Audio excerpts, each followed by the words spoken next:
ಸನ್ಮಾನ್ಯ ಉಮ್ರಾಣಿಯವರೇ, ಎಲ್ಲ ರೈತರ ಬಾಂಧವರೇ, ಇವತ್ತಿನ ದಿವಸ ರೈತರಿಗ ಕಬ್ಬಿನ ಬೆಳೆ 3,500 ರೂಪಾಯಿ ಸಿಗಬೇಕಂತ ನಾವು ಇವತ್ತು ರೈಟ್ ಮಾಡಿದ್ದೀವಿ.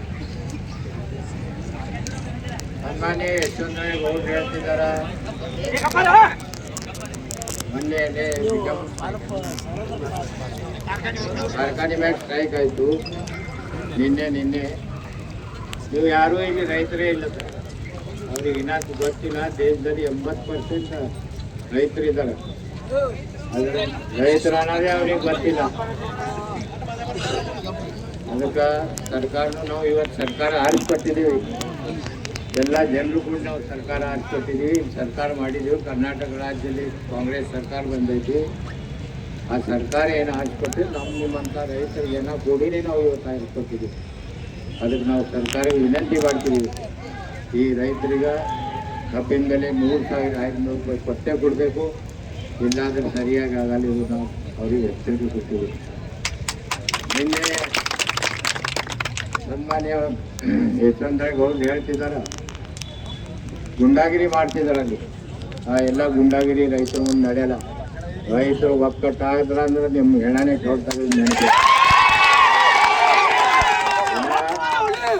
ರೈತರು ಜಾಗೃತ ಆಗಿಲ್ಲ. ಮೊನ್ನೆ ನಿಮಗೆ ಗೊತ್ತಿರಬೇಕು, ನೇಪಾಳ ಅಂತ ರಾಜ್ಯದಲ್ಲಿ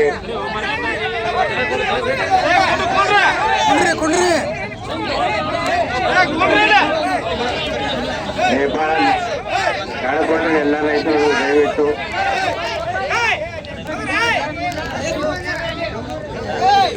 ನೇಪಾಳ ಅಂತ ರಾಜ್ಯದಲ್ಲಿ ಸರ್ಕಾರ ಇದ್ದಂತ, ಸರ್ಕಾರ ಬೆಳೆಸಿದಂತ ಯುವ ಮತ್ತು ರೈತರು ಕೂಡ ಬೆಳೆಸಿದರೆ ನೆನಪಿಲ್ಲ.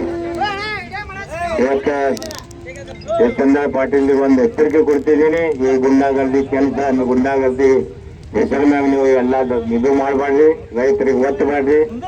ಅದು ಎಲ್ಲ ಒತ್ತ ಪರಿಸ್ಥಿತಿ ಬಂದ್ರೆ ನೇಪಾಳ ಪರಿಸ್ಥಿತಿ ಇಲ್ಲಿ ದೇಶದಲ್ಲಿ ಆಗುತ್ತದೆ. ಇವತ್ತಿನ ದಿವಸ ರೈತರಿಗೆ ನನ್ನ ಸಪೋರ್ಟ್ ಇದೆ. ಯಾವಾಗಲೂ ಏನೇ ಇದ್ರು ನಾ ರೈತರ ಜೊತೆಲೇ ಇರ್ತೀನಿ. ಇವತ್ತು 4 ಮಾತು ಮಾತಾಡ್ಲಿಕ್ಕೆ ಅವಕಾಶ ಕೊಟ್ಟಿದ್ದಕ್ಕೆ ಎಲ್ಲ ತಮ್ಮ ಎಲ್ಲರಿಗೂ ಧನ್ಯವಾದಗಳು ಸಲ್ಲಿಸಿ ನಾನು 4 ಮಾತು ಜೈ ಹಿಂದ್, ಜೈ ಕರ್ನಾಟಕ.